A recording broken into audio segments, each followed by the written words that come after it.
todas, acreditando que o Instituto de Relações Internacionais e Defesa da Universidade Federal do Rio de Janeiro tem muito a contribuir com o mundo e com a nossa sociedade no momento atual, estamos produzindo uma série de seminários virtuais vinculados ao conteúdo das disciplinas de nossas duas graduações, Relações Internacionais e Defesa e Gestão Estratégica Internacional.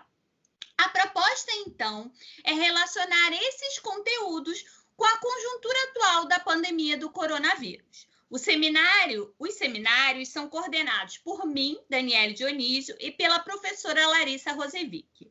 Hoje, nós realizamos o nosso 11º programa com a temática A Pandemia e a Multiplicidade de Políticas Públicas. O seminário contará com a participação das professoras Sabrina Medeiros, da Escola de Guerra Naval da Marinha do Brasil, e Ana Luísa Paiva, da ECM do Exército Brasileiro. O projeto é delineado em parceria com o Laboratório de Estudos de Segurança e Defesa, o LESD. Primeiro, eu gostaria muito de agradecer a vocês duas por terem aceito o nosso convite e gostaria de iniciar o seminário com a apresentação de vocês e com as suas considerações iniciais sobre a temática em relação às pesquisas recentes que vocês têm feito. Podemos começar pela Sabrina, Ana Luísa, e a gente vai alternando assim ao longo do tempo? Claro, aliás, assim, é até constrangedor falar antes da minha orientadora, né? Então, ex-orientadora. Já não sou mais orientadora, felizmente. Já tenho registros nesse mundo ordinário da academia de ex-alunos que viraram professores e que conduzem seminários como esse. Então, muito obrigada, Dani, obrigada, Ana, por ser sua companheira aqui. É um luxo poder estar com vocês nessa posição, discutindo, enfim, temas tão caros ao Brasil e ao mundo, lamentavelmente caros, porque a gente sabe que a gente está vivendo uma conjuntura sem igual, e o nosso lugar de fala é um lugar muito difícil, né? Eu sou Sabrina Medeiros, professora associada de Relações Internacionais da Escola de Guerra Naval, componho o quadro do Magistério Superior numa escola de altos estudos militar, faço parte de um corpo docente cuja responsabilidade é a formação de carreira em altos estudos dos militares e dos eventualmente convidados partícipes da administração pública, e, além disso, do mestrado e doutorado profissional em estudos marítimos, que apesar de estar ligado diretamente à área de ciência política e relações internacionais, tem uma configuração bastante híbrida e bastante interdisciplinar. Então, acho que, para começar, eu diria que o nosso assunto, né, o assunto que dirige e governa as nossas preocupações hoje de caráter internacional, de caráter de política externa e de caráter de políticas de defesa, é um assunto que demanda certamente essa visão híbrida, né, essa visão interdisciplinar. E é muito difícil para nós, que de alguma forma estamos localizados em algum mote, algum foco, primeiro, tocar nesse assunto com a sabedoria necessária, mas, ao mesmo tempo, muito difícil será para nós conduzir qualquer tipo de estudo sem levar em conta a questão do Covid. Então, do meu ponto de vista, existe uma questão de caráter epistemológico, até a natureza das disciplinas mudará, porque não é possível mais pensar projetos de política externa e política de defesa consistentes sem pensar qual o valor da epidemia para a governação, né, de todos os outros assuntos decorrentes, e como eles são simbióticos, como é impossível governar um país, governar estados, promover políticas eficientes econômicas, promover políticas sociais de atendimento à sociedade sem pensar nos efeitos e nas eventuais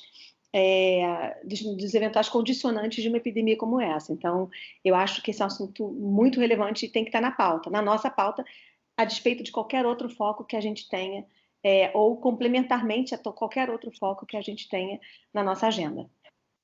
Obrigada, Sabrina. Vamos, Ana Luísa. Olá, boa noite a todos, né, e todas. Eu agradeço muitíssimo pelo convite, é sempre uma honra poder participar de atividades conjuntas com o IRID, sobretudo porque a UFRJ é minha casa de formação, então me dá muito orgulho, né, poder participar de eventos, né, nessa casa, né, embora seja à distância, né, mas de todo modo a iniciativa e a parceria persistem, e sobretudo porque a minha primeira experiência docente, né, foi no curso de graduação de defesa e gestão estratégica lá em 2013. Então, eu tenho realmente um carinho muito especial pelo curso de defesa.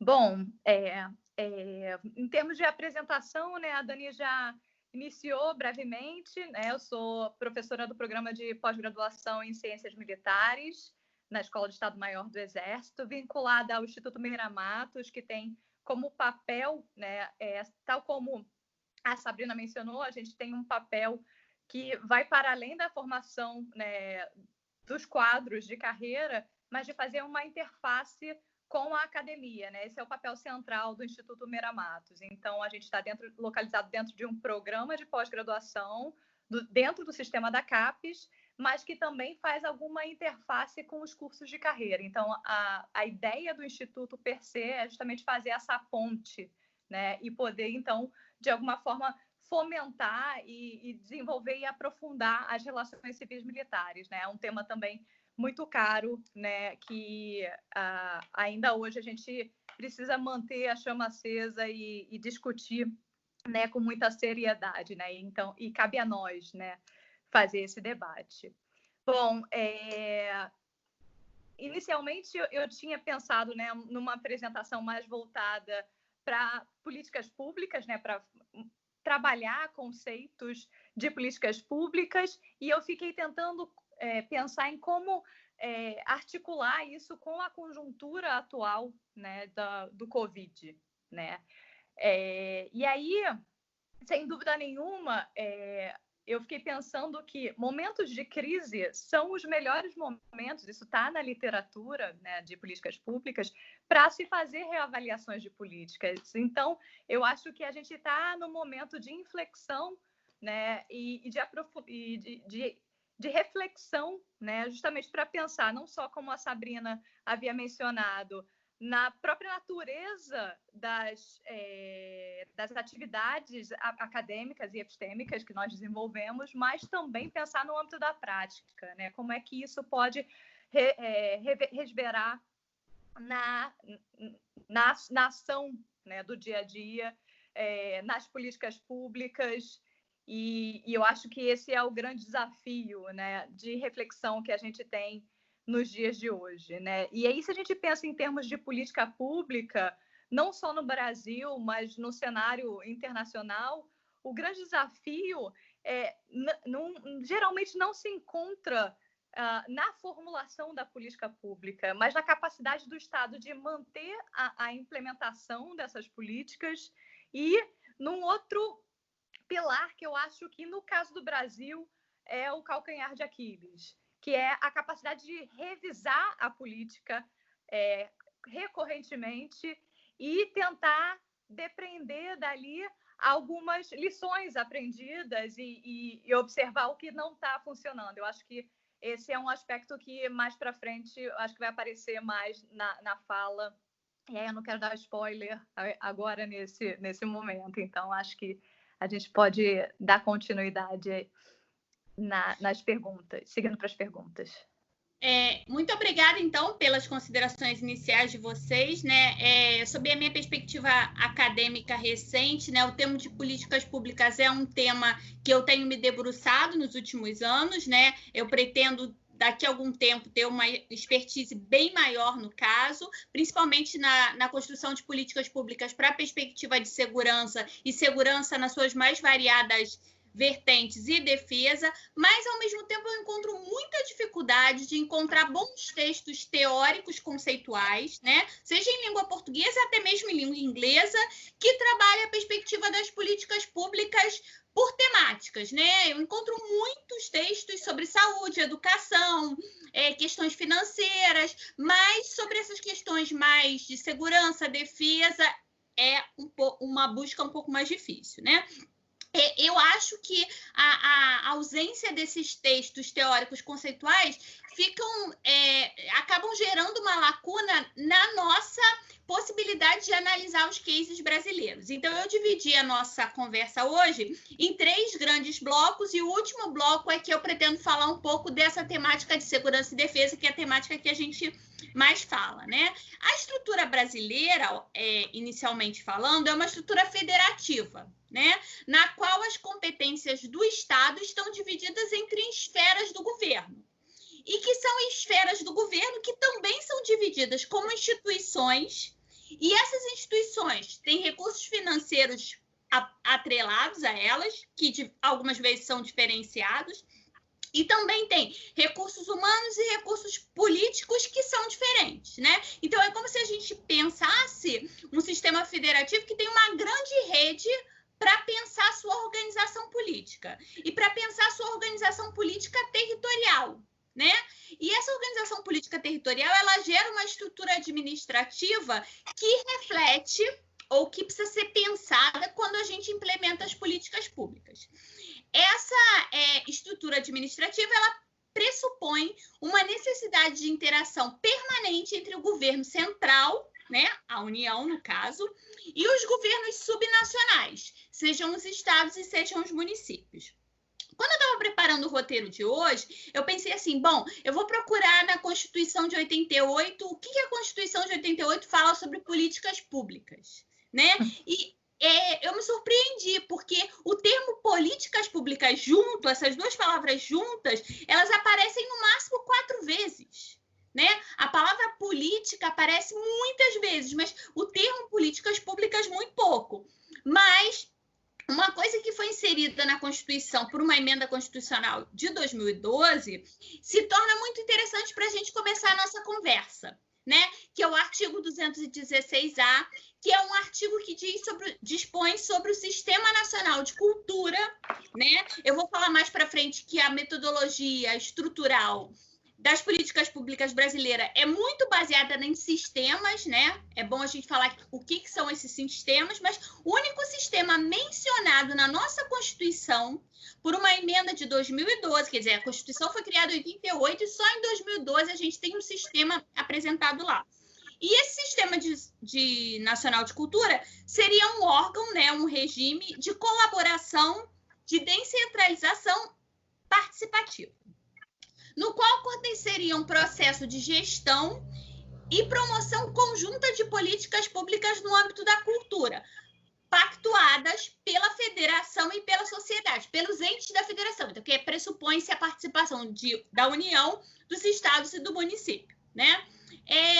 Esse mesmo artigo, 216A, ele tem um inciso 3º e um inciso 4º, que demonstram mais ou menos o que o Brasil entende por sistemas, né? Os sistemas, eles são estruturas que permitem a articulação das políticas setoriais dos governos. Isso quer dizer que, no caso, por exemplo, do sistema de cultura, a gente teria, por meio desse sistema, por meio da existência desse sistema, materializada a interação entre estados, o Distrito Federal e os seus municípios. Pegando o gancho desse termo ou dessa estrutura de políticas públicas brasileiras na forma de sistema, eu posso citar o Sistema Único de Segurança Pública, que é o SUSP, que até hoje, ao fato, não saiu do papel, né? Tem vários problemas. O Sistema Nacional de Proteção e Defesa Civil, que também tem muitos problemas, né? Por exemplo, quando a gente fez o seminário sobre QBRN, a Mariana falou da importância que esse sistema teria hoje na pandemia se ele, de fato, tivesse uma estrutura tão ativa. A gente tem o Sistema Nacional de Mobilização, a gente tem o Sistema Brasileiro de Inteligência e a gente tem alguns sistemas que são mais famosos e que a gente tende a dizer que funcionam melhor, que é o Sistema Educacional Brasileiro e o Sistema Único de Saúde, né? São 2 sistemas que a gente vê mais recorrentemente. E aí, a minha primeira questão para vocês é a seguinte, né? Nessa proposta de políticas públicas adotadas pelo Brasil na construção dos sistemas, como que a gente pode pensar a intergovernamentalidade e a intersetorialidade, né? A relação entre esses governos diferenciados, União, Estados e município, e entre os setores, né? Entre, por exemplo, quando a gente fala de segurança pública, você tem que levar em conta políticas sociais, você tem que levar em conta políticas educacionais, né? E essa estrutura de sistemas, então, levando em conta a intergovernamentalidade e a intersetorialidade, e também uma coisa que é muito importante nesses sistemas, que tem um pouco a ver com o que a Sabrina falou logo na apresentação inicial dela, que é a existência de um sistema que só funciona para remediação, quando, na verdade, ele foi pensado para prevenção, né? Então, se a gente tem um sistema de saúde, ele deveria funcionar para que a gente não chegasse a um colapso, ou seja, ele deveria atuar no âmbito da prevenção e não no âmbito da remediação, né? Então, a ideia é que vocês pensem, né, como que a gente, ou tentem apresentar como que essas relações, né, se essas relações são conflituosas, deixando um pouco a temática que a gente vai falar na próxima parte, que é sobre conflito, cooperação, competição, que eu queria que vocês tentassem dizer se sistemas é de fato uma boa política para o Brasil, né? Porque a gente observa isso em todas as áreas. E nesses sistemas, essa questão intergovernamental e intersetorial são coisas que aparecem com uma grande intensidade para dar certo ou para dar errado. Bem, é isso. Ana Luísa, agora é sua vez, você pode iniciar e a Sabrina entra depois. Bom, né, eu vou responder a sua pergunta em partes, né? Você fez um preâmbulo e aí eu gostaria de... Algumas coisas interessantes foram aparecendo e eu gostaria de fazer alguns comentários. Uma delas se refere ao fato que você menciona a Constituição, né, e o fato de haver poucas menções ao termo de políticas públicas, né? Políticas públicas, né, enquanto uma sub-área, enquanto uma disciplina, é muito recente, até mesmo nos Estados Unidos, né? E a gente não tem sequer uma definição conceitual, né? Então, não me espantaria que em 1988, né, no momento em que ou um pouco antes, né, no momento em que a Constituição estava sendo preparada, esse termo ainda não tivesse ali muito presente no debate, né? E aí eu acho que é sempre interessante a gente tentar contextualizar os momentos, né? Assim, é o vício de historiadora, né? Então, assim, as minhas análises, elas acabam perpassando e tentando encontrar algum nexo histórico, um path dependency, né? uma rota de trajetória para tentar explicar o desenvolvimento das políticas, né? E aí, logo no começo da minha fala, eu falei daquele modelo, né, que acabou se perpetuando como modelo clássico de análise, né, do processo político, né, de 3 fases, né, formulação, implementação e revisão. Ele é super didático no sentido da gente conseguir acompanhar como é que se dá o processo, mas a literatura hoje já critica um pouco desse modelo, justamente porque esse modelo ele é um modelo state-centered, né? Então, assim, ele é centrado no Estado e nas ações do Estado. E aí, já pegando o gancho, né, para a sua pergunta, né, em si, é interessante a gente observar que ali nos anos 90, né, nos idos dos anos 90, novos atores passam a ser incorporados dentro desse processo político, né? E aí, isso não acontece só no Brasil. Isso começa no final dos anos 90, a gente já pode ver nos Estados Unidos uma abordagem que eles chamam de whole of government, né, approach. Não tem tradução para português, mas seria uma coisa no sentido de uma abordagem de todo o governo, né, ao pé da letra, numa tradução literal, em que, na verdade, a ideia desse modelo era tentar justamente buscar soluções comuns, tentando ultrapassar passar essa setorialização, né, que você menciona na sua fala, Daniele. E ainda hoje, nos Estados Unidos, isso é um dilema. O 2001, né, os atentados terroristas, né, que foi um momento de crise, de ápice, foi justamente uma tentativa, né, no imediato pós-atentados, houve uma tentativa, uma corrida ali no cenário político norte-americano, exatamente para tentar estruturar um sistema. E aí você menciona também a questão da segurança, né, na sua fala um pouco. A segurança, na verdade, ela começa como um objeto clássico, que mostra para os governos a necessidade de romper com essa compartimentalização, né? Eu diria. Inclusive, se a gente pega o caso do modelo do Reino Unido, o Reino Unido também ali na época do Tony Blair, mais ou menos em 1998, traz um modelo que aí já tem um outro nome, chama Joined Up, e tem como, né, como a base tentar superar o isolamento burocrático e essa compartimentalização. E o case que eles utilizam é justamente o case de segurança, né? Visto que a gente está ali, né, no final dos anos 90, né, naquele contexto, a gente já estava vendo um processo de securitização das agendas, né, se a gente for utilizar aí o termo da Escola de Copenhague, e algumas pautas estavam passando por esse processo e os Estados Unidos já, então, no cenário internacional, junto com as grandes potências, estavam tentando implementar uma abordagem cada vez mais integrada para a segurança, né, em termos de tentar combater, né, essas supostas novas ameaças, né, que os estados começam, então, a delinear como sendo, né, os seus principais inimigos dentro daquele contexto. E existe um outro modelo que eu também acho muito interessante, né, assim, eu sempre destaco, que é o modelo canadense, né? De todos, o modelo canadense é considerado, inclusive, como um tipo ideal, né, dentro da OCDE, porque ele é um modelo de colaboração horizontal.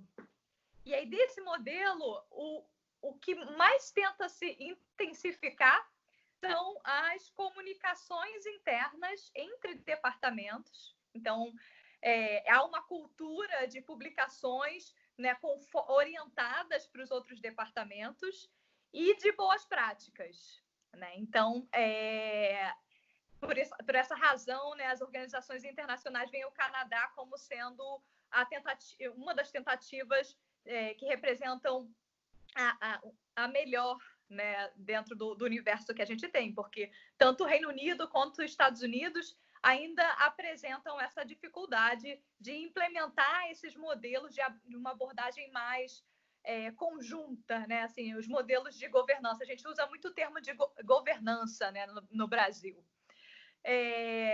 na falta de um termo melhor.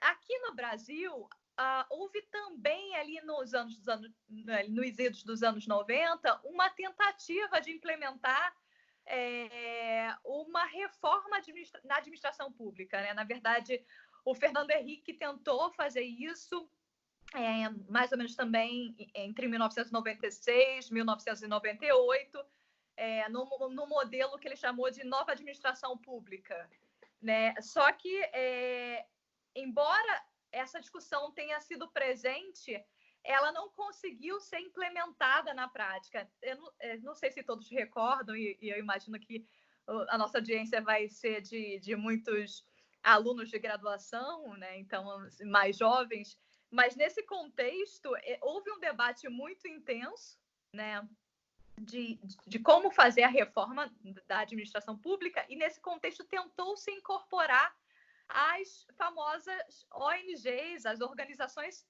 sociais. Foi nesse contexto dos anos 90 que outros atores tentaram ser incorporados no ambiente político, exatamente para tentar fazer o desenvolvimento das políticas públicas que não fosse somente centrado no governo, seria uma espécie de coparticipação, né? No caso do Brasil, eu chamo de coparticipação, uma participação um pouco mais tutelada, tendo em vista que o governo ele ainda tinha ali uma responsabilidade de transferência de financiamento para as ONGs, né? Coisas que não acontecem necessariamente em outros países, né? Então, eu acho que esse é o panorama, né? Então, e esses são os desafios que a gente enfrenta até hoje. Quando a gente faz análise de política pública, eu acho que tem 3 conceitos que precisam estar sempre em mente, né? A gente ter sempre em mente.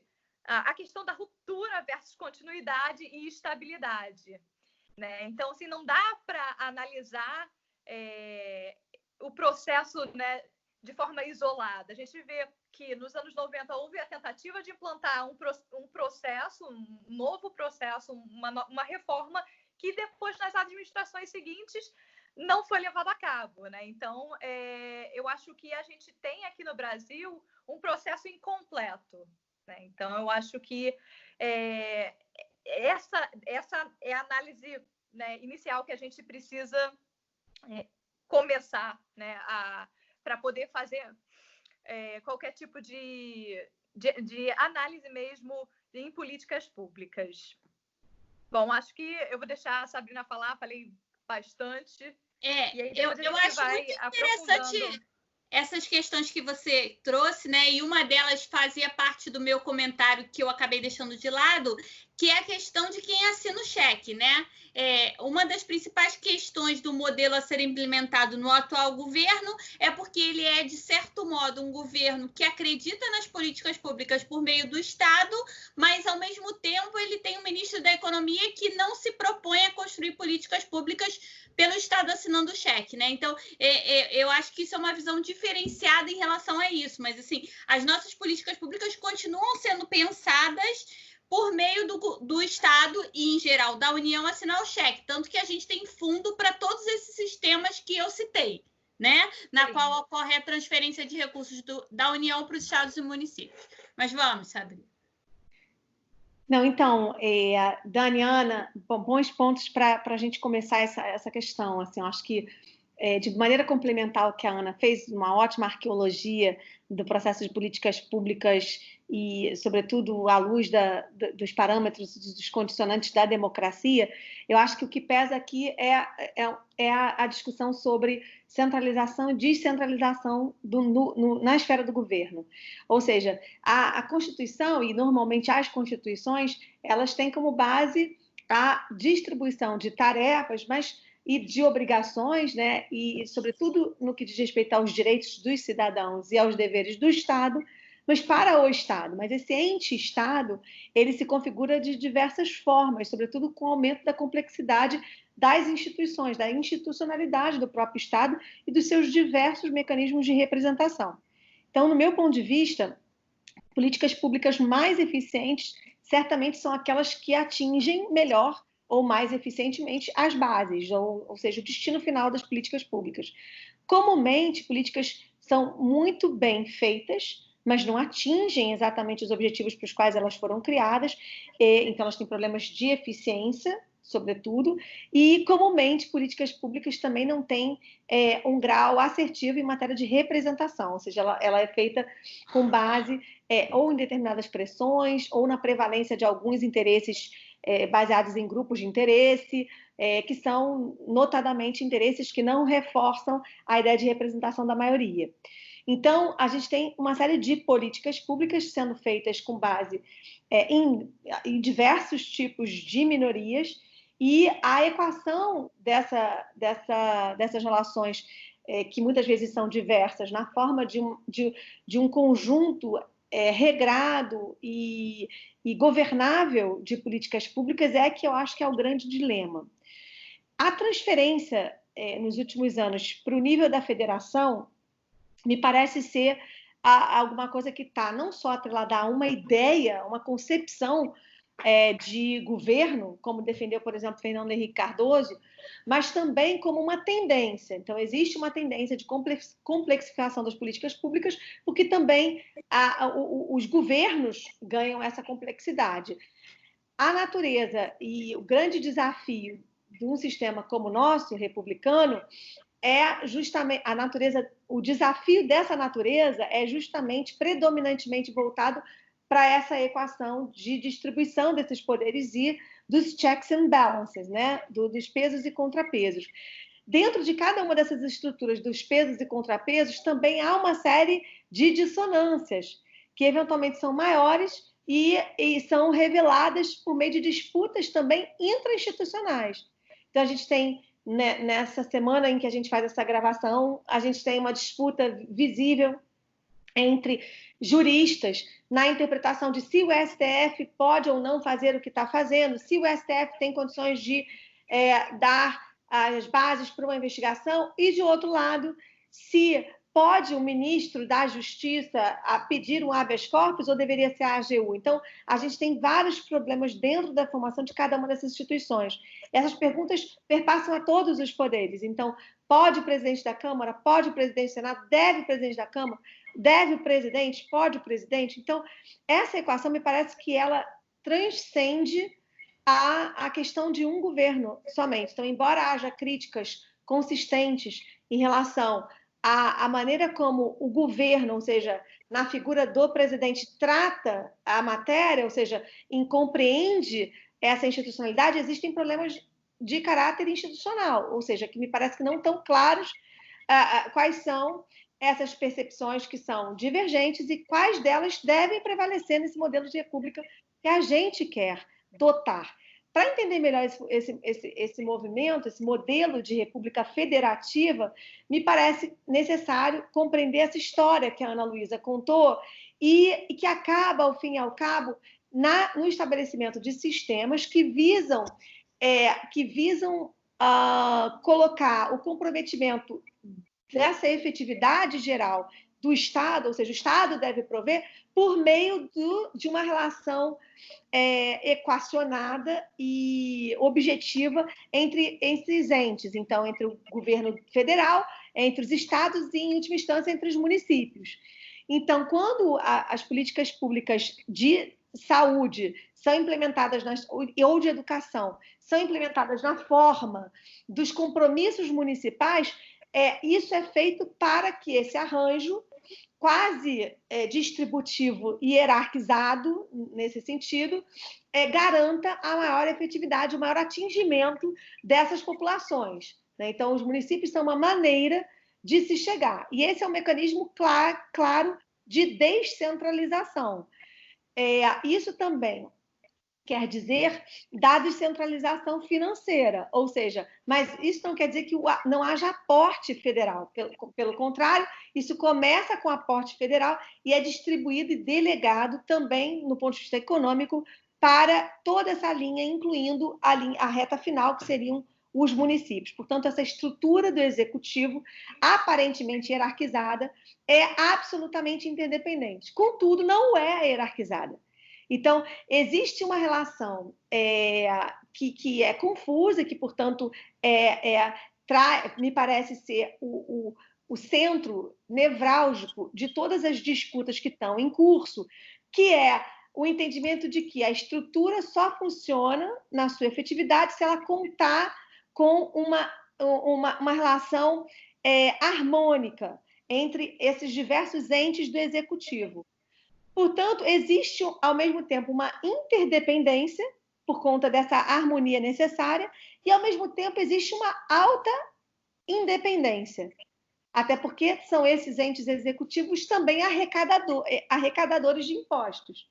Então, a equação que me parece estar em discussão é justamente qual é o grau de independência que a gente deseja dar aos municípios e aos governos do Estado em relação ao governo federal e qual é o mecanismo ideal de cobrança em relação a um sistema eficiente de interdependência ou de interdependências.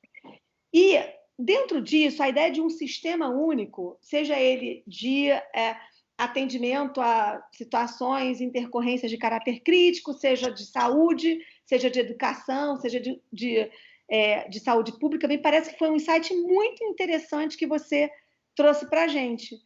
Porque, de repente, somente uma política pública própria consiga fazer equacionar o que são as necessidades, eventualmente particulares da região, do locus regional, e o que são a unidade nacional dessas políticas.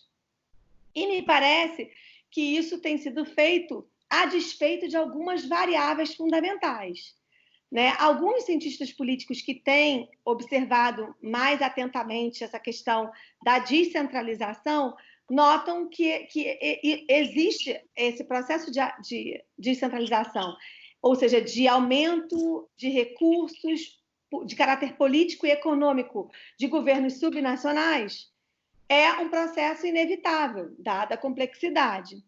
Então, a ideia de um processo, de uma inevitabilidade desse processo, traz essa questão de uma shared decision making, né? Ou seja, um processo decisório dividido. O problema da divisão é justamente o estabelecimento de quais são os objetivos, né? Ou seja, as finalidades para as quais se deve desenhar uma política pública de caráter local e a outra de caráter nacional. O sistema deveria servir para equacionar isso, e não ser mais uma política. Então, no meu ponto de vista, a maior parte das vezes é que a gente tem uma diversidade de políticas que justamente são justapostas, overlap. Né? They overlap each other, né? Tipo, essas políticas não equacionam. Do contrário, elas não firmam um compromisso de políticas anteriores. Então, a altíssima complexidade desses parâmetros, sequer é possível para um cidadão letrado levantar todas as políticas e as leis e os protocolos e as portarias afetas a um determinado setor. Então, essa questão da setorização é uma das maneiras pelas quais se é possível categorizar políticas, mas a complexidade é tão alta que não é possível que a gente equacione isso sem a criação de sistemas que levantem e justamente observem aquilo que está ultrapassado e criem planos de, justamente no longo prazo e ao longo do tempo, rever essas políticas uma a uma. Então, me parece um grande benefício da existência de grandes sistemas que justamente permitam uma visibilidade melhor sobre todas as políticas em todos os níveis e que, por fim, equacionem, por meio dessa visibilidade, na existência de uma política que firme esse compromisso entre as demais. Muitas vezes não é a inexistência de políticas o problema, né? É justamente a ciência de quais delas e em que momento devem ser mobilizadas. Então, a gente tem aqui um problema de duas naturezas, e aí eu concordo com o Jaime Nicolau. Uma primeira delas é de caráter político e outra delas é de caráter econômico. Então, existe uma interdependência associada a competências e responsabilidades de caráter econômico e existe uma autonomia que também é competência e responsabilidade dos entes federativos e dos municípios. E isso, posto para a questão de intercorrências graves, como uma pandemia, torna visível a ineficiência desse processo todo. Então, eu acho que a gente está falando aqui, a partir justamente disso, de uma ineficiência do processo, ou seja, reagindo, mais uma vez, né, não planejando, né, reagindo e pelo menos, chegando à conclusão de que os nossos sistemas não foram capazes de equacionar os diversos subsistemas que nós temos. Me parece que isso não é resolvido com a questão da centralização. Né? Do contrário, tem-se uma discussão atualmente importante sobre o voto distrital. O voto distrital, mesmo que misto, ele pretende justamente alinhavar a caracterização do voto e do candidato, de modo a criar distritos menores, ou seja, a questão da representatividade também está associada à ideia de que o político, mesmo no âmbito federal, deve estar associado à localidade. Portanto, isso é uma prova, se está na pauta da reforma política, de que a descentralização é uma tendência, mas ela não resolve tudo. Né? A descentralização é uma tendência e, diante de um governo altamente centralizador, certamente entra em choque a eficiência eventual de um governo tentativamente centralizador diante de um processo já descentralizado, complexo e desorganizado de políticas públicas. Então, me parece que esse grande diagnóstico de ineficiência não pode ser corrigido com a centralização, mas pode ser corrigido com uma sistematização de políticas públicas, entendendo a necessidade dessa equação harmônica dessas várias interdependências. Eu, ouvindo as suas considerações da Ana Luísa, assim, eu tendo a dizer que esse é o seminário que mais contribui com a nossa vida no dia a dia, apesar da gente não ter consciência disso, né? Porque isso gerencia a nossa vida, isso vai além das nossas liberdades, isso vai coordenar várias questões, né? E, assim, não dá para dizer que o Brasil não fez uma escolha, ele, de fato, fez uma escolha por usar sistemas, né? O modelo americano, Ana Luísa fez várias considerações. O modelo americano, por exemplo, falhou nas inundações de Nova Orleans, né? Mas qual foi a resposta do Estado norte-americano em relação àquele caso, na qual as políticas públicas para um ambiente de crise não foram eficientes? Foi refletir o porquê deu errado. E isso é uma parte que eu acho que no Brasil a gente faz pouco, né? A Sabrina traz essa questão da eficiência e as leituras que eu tenho sobre políticas públicas no Brasil, elas não chegam nem à fase da avaliação, né? Aí se questiona muito como avaliar, né? Mas não se dá nenhum valor à avaliação. E aí eu queria, como segunda temática, introduzir o seguinte: pois bem, a nossa base é de políticas públicas, eu vou falar disso mais para frente, ou verticalizadas ou horizontalizadas, né? Por meio de sistemas. Alguns sistemas são ad hoc para determinado tópico e outros são permanentes, né? O Sistema Brasileiro de Inteligência, ele vive permanentemente, né? Só que dentro desses sistemas a gente não pode considerar só a existência de Estado, União e municípios. A gente tem os órgãos, a gente tem os atores dentro dessas três níveis federativos, né? E aí eu acho que isso se torna muito mais complexo, porque quando você bota atores nesse contexto, você tem uma potencialidade que acaba não sendo explorada de ações integradas. E é bom a gente falar de ações integradas, porque o projeto que a gente está fazendo de forma conjunta, ESG, EGN, ECM e a por meio do Instituto Copead e por meio do IRID, nessa área de metodologias para avaliação de operação e interagência no âmbito da segurança integrada, né? Então, é importante relacionar políticas públicas com perspectiva integrada, seja para educação, seja para saúde, seja para segurança. E aí eu queria que vocês comentassem se essa potencialidade para ações integradas, essa não existência da exploração das ações integradas, se ela é, no caso brasileiro, baseada na lógica de políticas públicas na qual os atores vivem eternamente no dilema conflito, competição e cooperação, né? No qual a cooperação é sempre algo mais improvável. Se hierarquicamente a gente pode dizer, a gente começa sempre pelo conflito, às vezes chega uma competição que sobrepõe esse conflito e algo é gerado dali, mas na maior parte das vezes a cooperação é muito rara. E aí isso gera a desarticulação e a dificuldade de gestão na multiplicidade das políticas, né?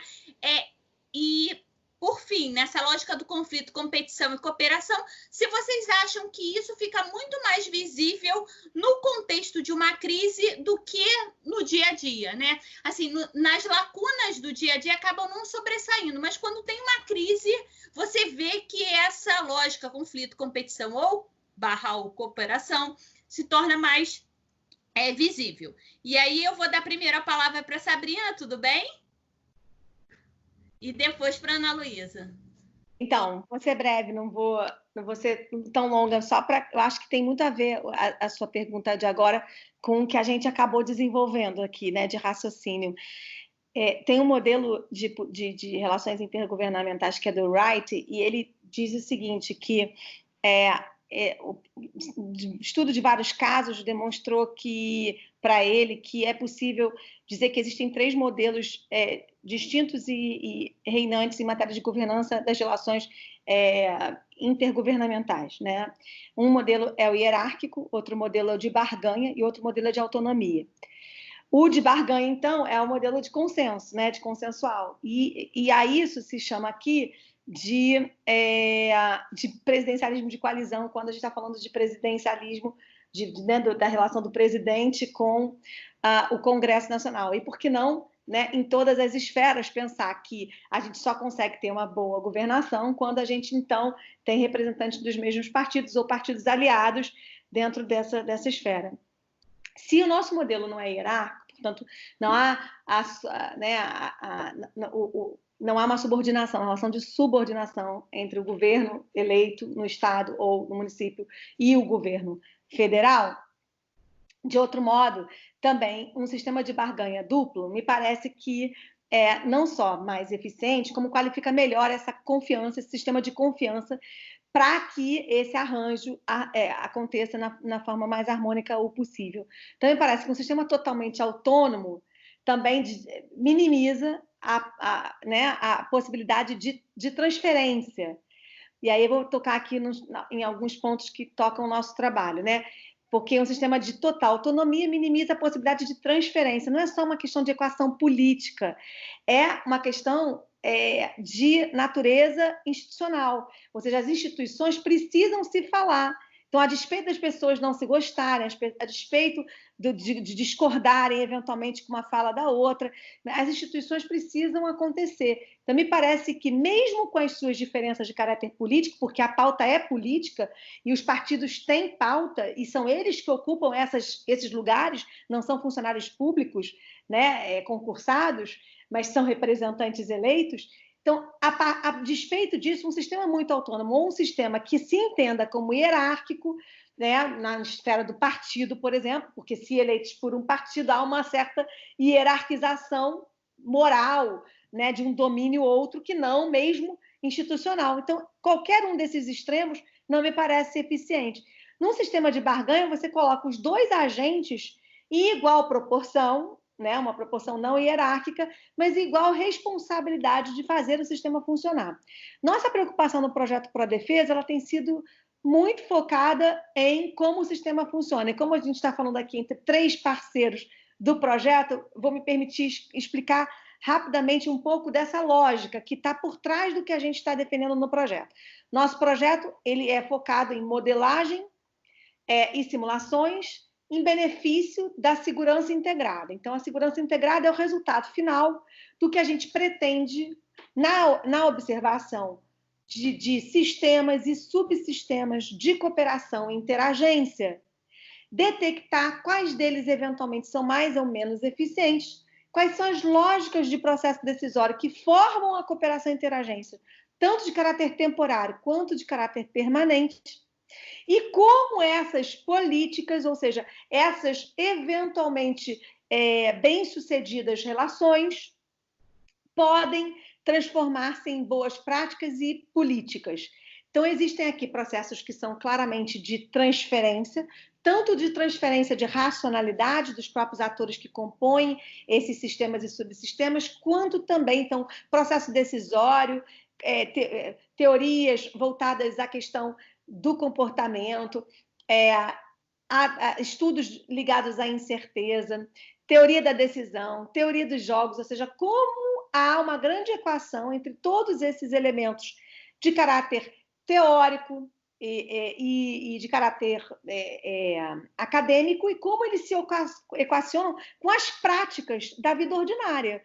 Então, a gente está, por meio de simulações, por meio de outras ferramentas, observando como essas práticas acontecem. A gente está mapeando, a gente está detectando, formando bases de dados, fazendo mineração desses dados e depois, finalmente, concluindo alguns padrões. Se a gente for capaz de, ao fim do projeto, dados os vários pedaços que a gente tem alguns pedaços disso, a gente fez missões por todas as fronteiras para observar como é que acontece essa interação nos níveis das agências de segurança e de forças armadas. A gente defendeu, teoricamente, como acontecem alguns desses cases em papers científicos. A gente fez entrevistas, a gente fez um special edition de um journal voltado para várias outras ambientações da cooperação, também no caráter internacional, voltadas para o desenvolvimento. Ou seja, entendendo essa matéria da segurança como resultado, a gente observa esses eixos cooperativos e vários frameworks como absolutamente necessários para a equação final, que é a conquista da segurança, seja a segurança pública, seja a segurança internacional, né? Seja um projeto de política externa que equacione bem a questão da segurança, por exemplo, marítima. Então, a gente entende a segurança como um resultado, sobretudo a segurança integrada, que é aquela que deriva objetivamente da relação entre atores com diversos objetivos correlacionados e introduzidos numa só lógica e numa só diretriz. Dentro disso, que é o projeto, ou seja, são vários subestudos, né, e sub-áreas do conhecimento. A gente está estudando modelagem baseada em agentes, fazendo simulações, estudando jogos, mas também estudando a segurança, conceito de segurança, diversidade do conceito de segurança, um grupo de conceitos base, formando um glossário, enfim, a gente tem uma série de subprodutos que, no final, justamente visam dirigir a pesquisa com base nessa única pergunta, que é como sistemas e subsistemas se organizam espontânea ou racionalmente em benefício da segurança. E isso quer dizer o seguinte, que para isso a gente precisa observar todas as relações no nível intergovernamental e todas as esferas de governo possíveis, e também dentro dessas esferas, within them, ou seja, porque eu também tenho a polícia civil e não só é a esfera de governo, pensando o executivo, ou pensando as relações parlamentares. Eu estou pensando também a polícia, as entidades fixas, né? A Polícia Civil, a Polícia Federal, o sistema de defesa. Como é que essas várias agências, eventualmente equacionadas por meio dessas 3 esferas principais, estão diante de problemas reais, resolvendo esses problemas. Então, às vezes, essa racionalidade deriva da experiência, não deriva necessariamente, deriva do conjunto de experiências, deriva da troca de informações. Então, nossas primeiras impressões, se eu posso adiantar, fazer um spoiler, é de que o maior recurso é informacional, é informação. E aí tudo, é inteligência estratégica, é open source intelligence, que a gente está usando, a OSINT, que é a ideia de que a gente consegue gerar arcabouços e mapeamentos e padrões altamente eficientes a partir da visibilidade desses dados, a partir do arranjo desses dados, a partir da organização de dados de open source, a partir da detecção de dados do campo. Isso tudo para quê? Porque nossa premissa fundamental é que as coisas acontecem para além do que os olhos veem. Então, na letra fria da lei, na letra fria da política, nem sempre é possível dar visibilidade a todos esses processos complexos que têm acontecido extraordinariamente. Então, vem o Covid, então vem os incêndios da Amazônia, então vem a Operação Acolhida. Todas essas... A gente está fazendo agora um estudo, dentro do âmbito do nosso projeto, em que a gente mapeou, a gente fez 3 bases de dados para observar o papel das Forças Armadas no Covid, nos incêndios da Amazônia e na acolhida. São todos movimentos altamente contemporâneos que podem ou não ser caracterizados como movimentos de ação humanitária. E é isso que a gente está discutindo, a gente está usando o framework com a ajuda dos pesquisadores, de uma pesquisadora da Austrália, da Academia de Defesa da Austrália, que vai equacionar os nossos cases nesse framework que é usado no Commonwealth. E isso tudo para dizer o quê? Que a gente está muito mais preocupado com observar o mundo ordinário e dar visibilidade a esses vários entes, agências, comportamentos, pessoas, ideias e boas práticas, organizá-las e aí sim criar as nossas tipologias. No nosso entender, as políticas públicas também têm problemas de eficiência, porque como elas não alcançam o mundo ordinário, é por isso que é tão complexo e tão pouco eficiente criar um sistema a partir delas. Então, simplesmente criar um sistema único e organizar essas políticas que já estão em curso talvez não seja suficiente. Talvez tenha que ter ali a presença dos práticos, conselhos constituídos rotativos, a presença da sociedade civil, a presença do Instituto Igarapé discutindo, do SEBRE, de todos os equivalentes, dos pesquisadores, da academia, né, dos deputados, dos seus representantes, da imprensa. Por que não ter essas pessoas todas também pensando setorialmente essas políticas? Então, nosso projeto ele parte desse princípio de que não é possível estabelecer eficiência em todos esses arranjos, onde quer que eles estejam, em qualquer esfera que eles estejam, sem que a gente consiga observar como é que as boas práticas acontecem. É por isso que na nossa escolha a gente quer chegar à segurança como não um fim em si mesmo, né, mas uma consequência objetiva e direta de tudo que já está acontecendo e que não é visível, que a gente está tentando dar visibilidade. Ana? Eu acho, só fazendo uma consideração, acho muito interessante tudo isso que você colocou, porque apresenta que as políticas públicas, elas não são por competências legais. A Polícia Federal faz isso, o Exército faz isso, a Marinha faz aquilo, e a Força Aérea faz aquilo e a Polícia Militar faz aquilo. Assim, esse modelo só de competências legais não dá mais conta. Não. E aí, um comentário em relação a isso, né? Hoje eu participei de uma live de manhã e uma professora que é pesquisadora das questões de saúde, né? Ela falou, por exemplo, do papel da organização da família Gates, Melinda Gates ou Bill Gates, nas questões de saúde globais. E como que uma ONG, né, que vem do setor de tecnologia, tem muita influência na OMS, na Organização Mundial de Saúde, e nas políticas públicas delineadas pela OMS. Então, assim, isso é uma relevância de novos parâmetros com que a gente tem que lidar, né? Mas essa questão da legalidade, eu só faço isso, você só faz aquilo, é muito histórico brasileiro nas políticas públicas. E restrito, né? Isso. Nada, imagina. Eu tô aqui me segurando para não entrar logo na seara da segurança e fazer algumas considerações, né, mais de cunho teórico ainda, referentes à pergunta inicial, né, que você coloca como observar a cooperação e o conflito dentro dessas dinâmicas. E aí, logo que você me fez você fez essa pergunta, eu lembrei de uma frase, né? Não lembrei exatamente da forma como esse autor falou, é um autor dos anos 60, o Lowy.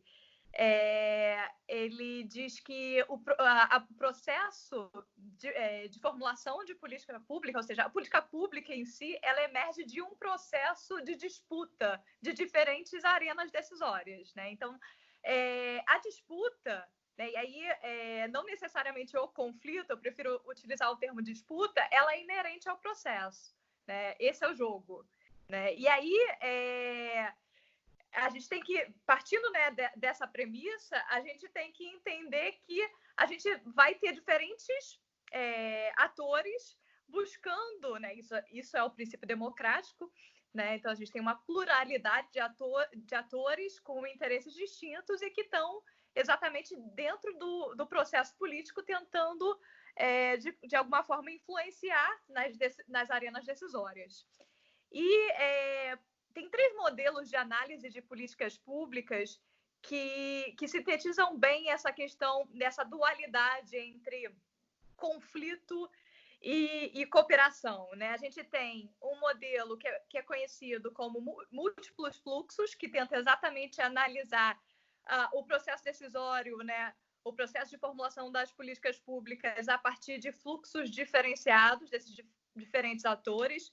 Um outro que se chama equilíbrio pontuado, que tenta mostrar que o equilíbrio é que vai gerar uma política com maior capacidade, né, de eficiência, né, e recuperando a questão da eficiência que foi trazida pela professora Sabrina, e o modelo de coalizões de advocacy, né? E aí remonta um pouco do que a gente falou. Eu diria, particularmente, porque todos esses modelos são abstrações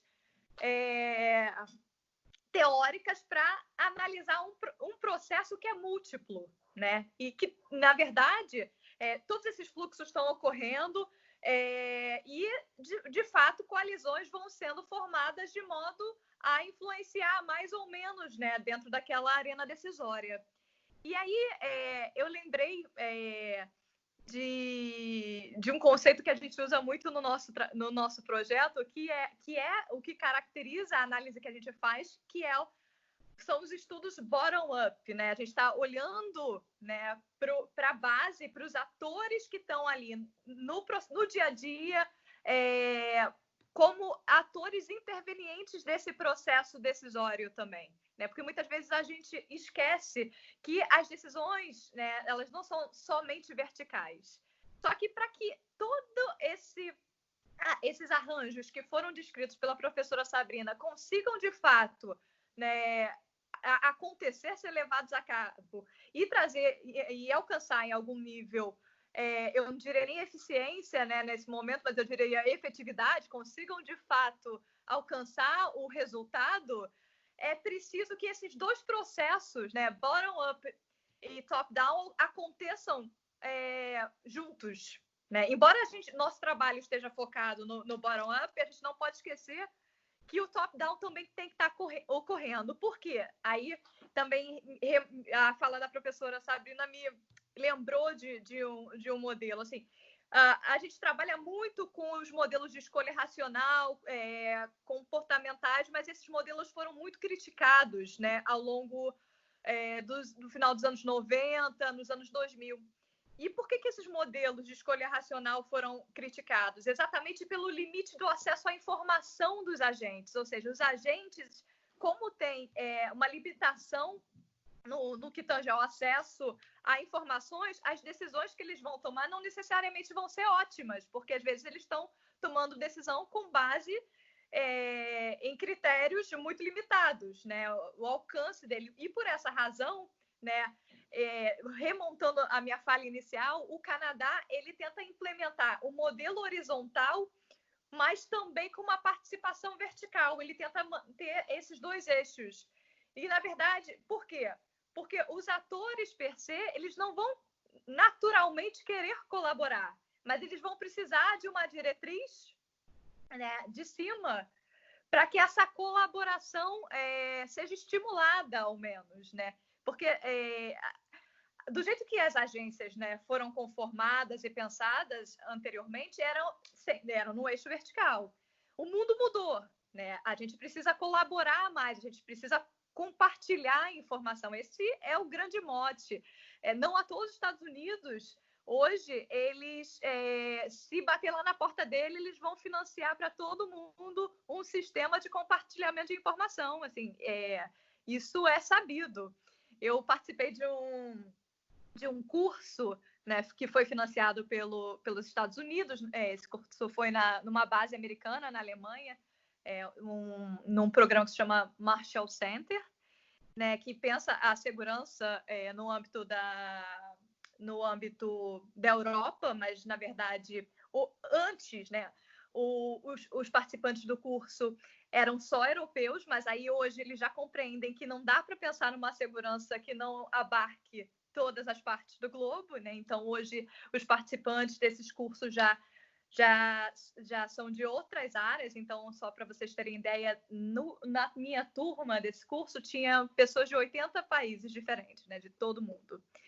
E aí, uma das coisas que eles mais falaram, foi dito mesmo abertamente, quando uma das tarefas que a gente tinha era fazer na verdade, não uma política, mas uma estratégia. Aliás, essa é uma questão aqui no Brasil que a gente também confunde muito, né? A gente chama de política pública a estratégia, a lei, mas só que, na verdade, na literatura norte-americana, a política pública ela começa a ser analisada a partir daquele campo de formulação e implementação focado nos resultados, né? Aqui a gente já considera o documento em si, às vezes eu já via muita gente fazendo menção aos documentos como sendo já a política pública. Não, a política pública é a tentativa de implementar as diretrizes que vêm daqueles documentos. Não, mas, até mesmo a nossa Constituição é usada como se ela fosse uma política pública. pública, né? Não,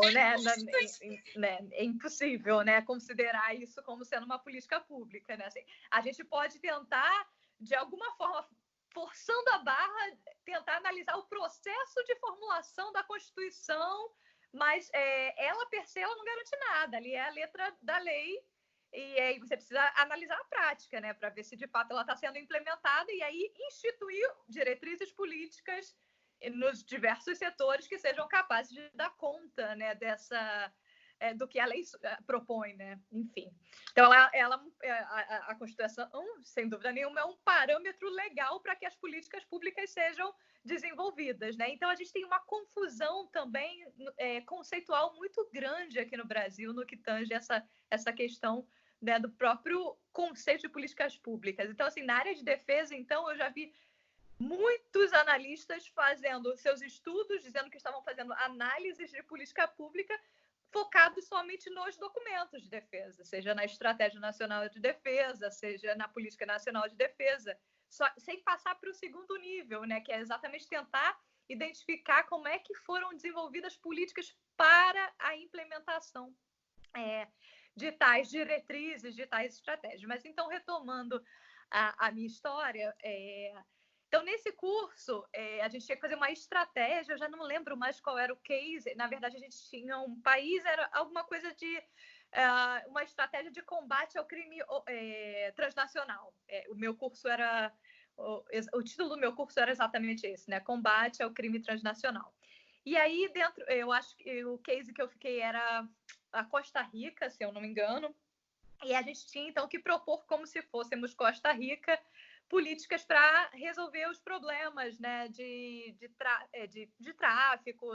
A Costa Rica também tem um problema grave de tráfico de pessoas, enfim, é ponto de passagem de drogas, e aí a gente, estudando o case, tinha que desenvolver. E uma das ações que a gente tinha delimitado era a criação de um sistema conjunto, né, com os Estados Unidos de troca de informação, né? E aí um dos instrutores que estava no meu subgrupo, ele era americano, especialista em políticas públicas, ele virou na hora e falou assim: nossa, isso aqui é facílimo, se vocês propõem isso, se o governo propõe isso agora, Estados Unidos já pagou, né? Porque é tudo que eles querem, né? Então, assim, informação é poder, né? É um clichê, né?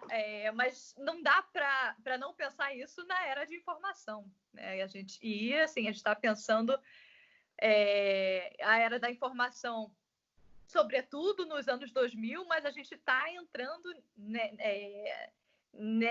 nessa nova era já ali no final dos anos 90, né? E aí a gente remonta essa tentativa também, né? Sociedade de redes. E aí fica difícil, né? Tentar, né? E voltando para o caso brasileiro, tentar fazer uma análise de políticas públicas e até pensar nos sistemas, aí eu vou voltar um pouquinho na resposta anterior, né? Sem considerar que os modelos, né, que pensaram, né, esses modelos de sistema foram implementados na sua integralidade, ou seja, a gente teve uma ruptura. E aí isso acaba, né, influenciando na capacidade desses sistemas de atuarem, né? Outro aspecto que eu acho interessante da gente levar em consideração também é que muitas vezes o que acontece no Brasil é voltar o seu olhar, né, para as políticas que estão sendo desenvolvidas em outros países, copiar modelos sem uma reflexão um pouco mais profunda, né? O SUS, ele é um modelo que foi, de certa forma, copiado do Reino Unido, mas a grande dificuldade de implementação do SUS também é devida às dimensões continentais do Brasil e às grandes disparidades econômicas entre as regiões e os municípios, né? Então, eu acho que um dos grandes desafios, né, do SUS é exatamente equacionar essa questão. E aí você olha, né, para um modelo que foi implementado num país como a Inglaterra ou nos países como o Reino Unido e tenta implementar para o Brasil, é muito mais complexo, né? E a chance de enfrentar esses desafios vai ser, sem dúvida nenhuma, muito maior, né? Então, eu queria colocar essas questões assim só para a gente manter o foco ainda, né, na Covid. Eu sei que já a gente vai entrar em segurança, né, mais propriamente dita, e pensar nesses modelos. E eu queria também dizer que das literaturas e modelos que eu citei aqui, eu vou colocar referências para que quem tem interesse possa aprofundar um pouco mais o conhecimento, né, acerca de políticas públicas, dos modelos de análise. É isso.